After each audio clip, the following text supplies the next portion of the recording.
heads of state, prime ministers, or members of royal houses arrived in Jerusalem for the Fifth World Holocaust Forum, entitled Remembering the Holocaust, Fighting Anti-Semitism. The Friars Minor and Conventual Friars celebrated in Coimbra the memory of the first 5 Franciscan martyrs killed in Morocco 800 years ago, on January 16, 1220.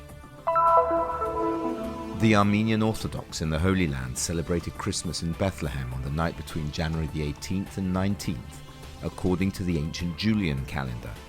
It is the feast of Theophany, the manifestation of God to mankind, which unites the birth and baptism of Jesus.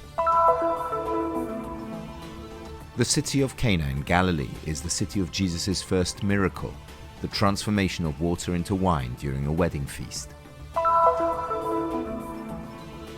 The tireless work of the Sisters of Charity in Gaza, alongside the poorest of the poor, and the history of the nearby Greek Orthodox Church of St. Porphyry, which for 50 days welcomed and supported 650 Muslims who fled their homes because of the bombings of 2014.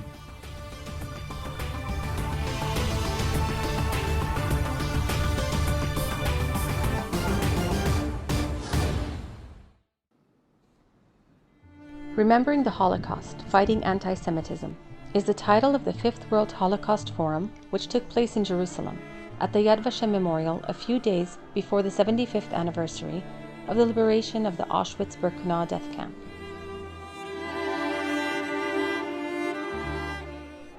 "47 heads of state and world leaders arrived at the forum, which was also attended by some survivors. Many speeches followed that of the President of the State of Israel, a great supporter of the event, Reuven Rivlin. After the Israeli Prime Minister, Benjamin Netanyahu, speeches were also given by the Vice President of the United States of America, Mike Pence, the Russian President, Vladimir Putin, Emmanuel Macron for France, Frank-Walter Steinmeier for Germany, and Charles, Prince of Wales. The forum organizer, Moshe Kantor, the head of Yad Vashem, Avner Shalev, and Rabbi Israel Meir Laur, survivor and head of the Council of the Yad Vashem, took the floor too. But the total number of world leaders who wrote in the days leading up to the event is 50, and they have all written letters in which they affirm their strong commitment not only to remember the Holocaust, but also to take measures to combat anti-Semitism, racism, discrimination, and xenophobia, especially given the many episodes which, as has been mentioned several times, still occur in the world today. Their statements have been collected in a book which commemorates this important event.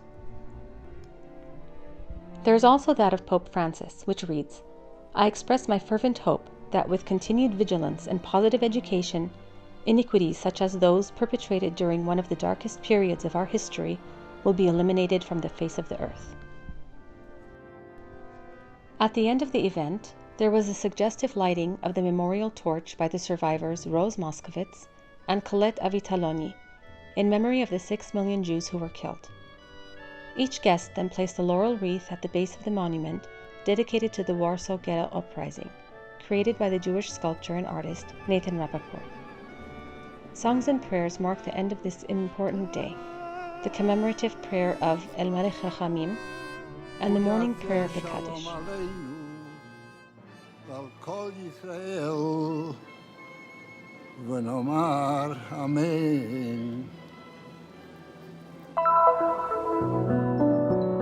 Berard, Otho, Peter, Accursius, and Ajustus, the 5 true Friars Minor, as St. Francis of Assisi referred to them.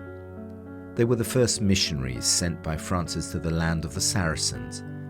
Leaving Assisi in 1219, they crossed Coimbra, where they had the opportunity to meet the then Fernando de Bullois, the future San Antonio.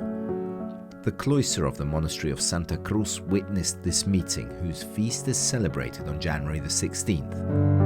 O exemplo destes mártires motivou.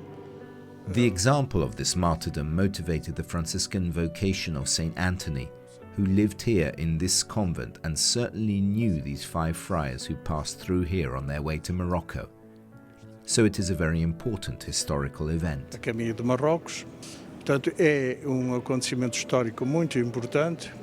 Hoje a Igreja continua deste grande apelo missionário. Today the Church continues this great missionary call, and we have saints who give a great example, not only the martyr saints of Morocco, but also Saint Anthony, who left Coimbra and with great enthusiasm not only chose to be a Franciscan, but I think he was very insistent. He wanted to be a missionary and give his life. Later, life took a different direction, but the missionary dimension was very present and very strong. A vida teve outros rumos, mas a dimensão missionária foi muito presente e muito forte. In Marrakesh, the friars were questioned about the Christian faith, arrested, flogged and killed on January 16, 1220. Currently, the Church of Santa Cruz preserves historical objects, such as the chasuble and the bell, which according to tradition belong to the holy martyrs. The inauguration of the Jubilee year took place in the Church of Santa Cruz on Sunday the 12th. The Holy Door opens, and with it the memory of the courage of the Franciscan proto-martyrs and Saint Anthony. In Coimbra, the Bishop of the diocese, Don Virgilio do Nascimento Antunes, presided over the opening of the Holy Year in commemoration of this extraordinary event in the history of the Church. Consideramos que jubileu, segundo o pensamento da Igreja, We believe that the Jubilee, according to the thinking of the Church, is a time of grace, a time of conversion to reconciliation, of acceptance and deepening of one's faith, a time of evangelization, and a time in which, through this very rich history, we can help especially the new generations, children and young people, to understand through history what we are as church and people who live in Coimbra and in this country, to understand the present starting from our origins. In 1220, the relics of the 5 missionaries sent by St. Francis of Assisi to North Africa arrived at the monastery of Santa Cruz. Despite the persecution, the word of God and the testimony of faith would not be imprisoned. The faithful enter through the Holy Door and cross the path of personal conversion.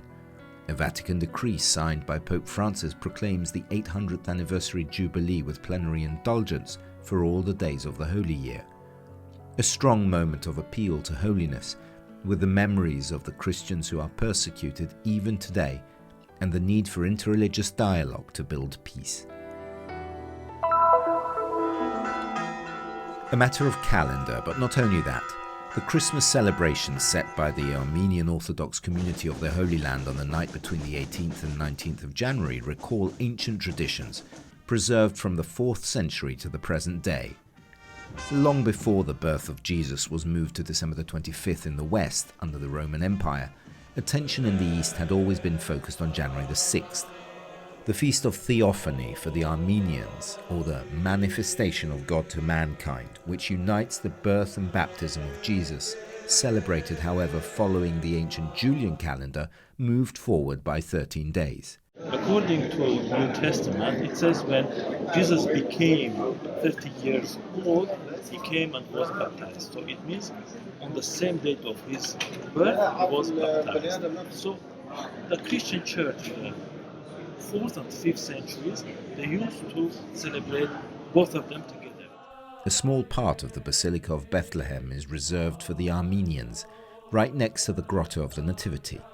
2 small altars, the main one dedicated to the visit of the 3 wise men, the Magi, the other one which recalls the circumcision, and a 3rd piece of furniture set up for this occasion with the image of the baptism.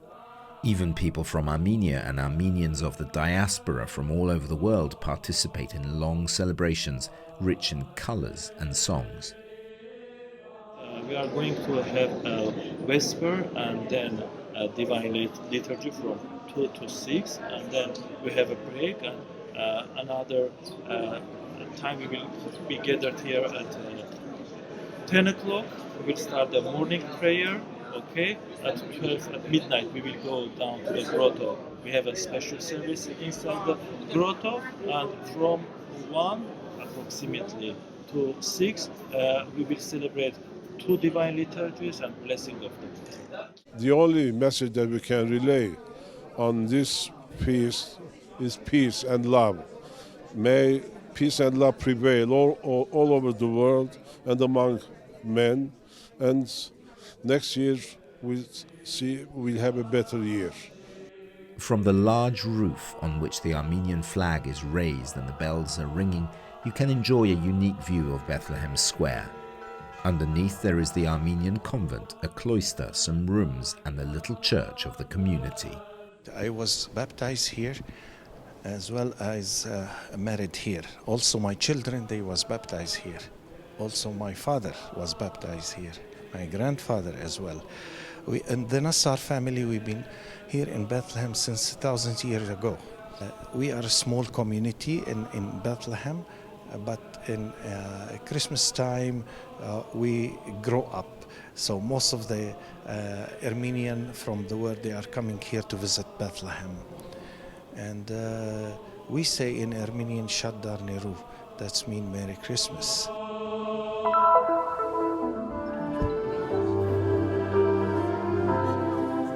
Cana is where Jesus performed the first miracle, the transformation of water into wine during a wedding feast. It was Mary, his mother, who offered him the opportunity to intervene. In this small village, an important stage of the pilgrimage to Galilee, the first sign made by Jesus is remembered.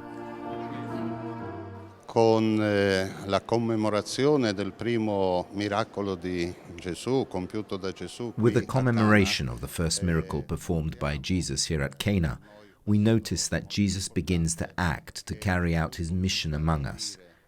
We must think about all that has followed, about all the miracles that Jesus performed during his ministry, during his earthly life, but also about all those that he is still performing in our lives.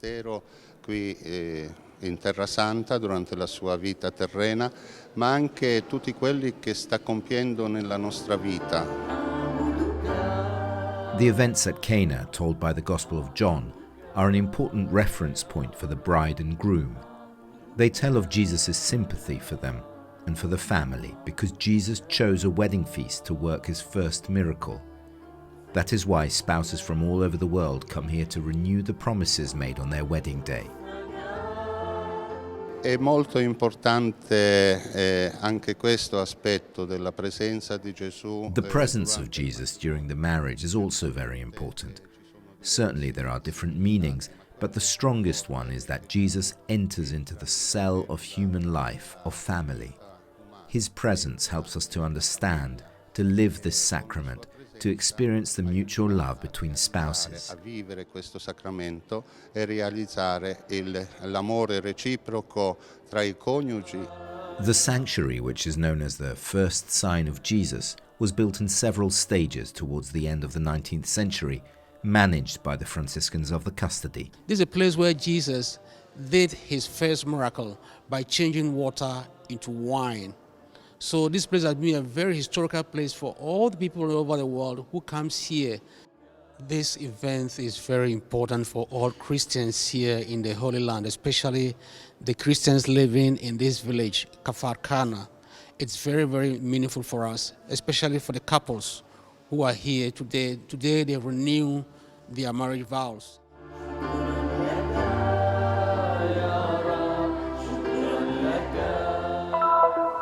It is true, we don't have big numbers, but we are like the salt. This salt brings to the food new taste. And so this is our role here as Christians, to remain here in order to bring this society, as it was always in the past, for all the centuries, our presence here, to bring dynamic of vitality, encounter, dialogue, courage for the future, in order to build our society strong as it was in the past. The Christian presence in the Holy Land is characterized by the depth of its roots. The Church has been at the service of the human being throughout the centuries, regardless of religion or belief. In Gaza, Sister Delfina, head of the community of the Sisters of Charity, who assists about 70 disabled Muslims in their homes, tells us, "I live for them every day, and the greater the effort we make for them, the greater the joy. I feel what every mother feels for her children." I used to say that all the Gaza Strip are knowing also the Christians through the missionaries of charity. They are here since 30 years ago, and Mother Teresa also, she came to open this house. So it is a big grace for us, a great grace for us. They are working especially with the social help and especially with the poorest of the poor. The poor are wonderful, the poor are exceptional, the poor are generous. They give us more than we give them, Mother Teresa said. In the same way, the Sisters of Charity look for the poorest of the poor to serve them. The congregation is present in places where the war prevails, and with courage it spreads peace, coexistence, and love for others.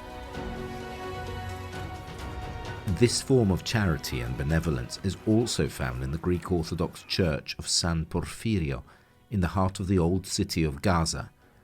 During the last war in 2014, the church welcomed and supported 650 Muslims who fled their homes due to the bombing of the city for more than 50 days.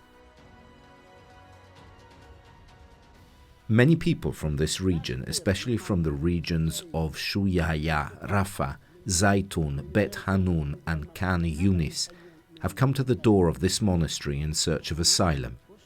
We opened the doors for them. We accepted them and they stayed with us for more than 50 days. More than 650 people, mostly children and women, slept inside this monastery. One of them was born here inside the church during the clashes. A woman gave birth to a child right here inside the church. The Church of St. Porphyry for the Greek Orthodox is one of the first and oldest churches in Gaza. It was built in the 4th century AD. The wall and 5 meters separated from the Kateb Wilayat Mosque in the Zaytun district.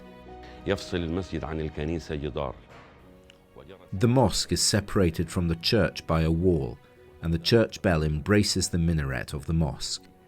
This is an important indication of tolerance between Muslims and Christians throughout the centuries in Palestine in general, and Gaza in particular. There is a fraternal and distinctive relationship between the citizens of our land. The only difference is represented by the Christian or Islamic rites.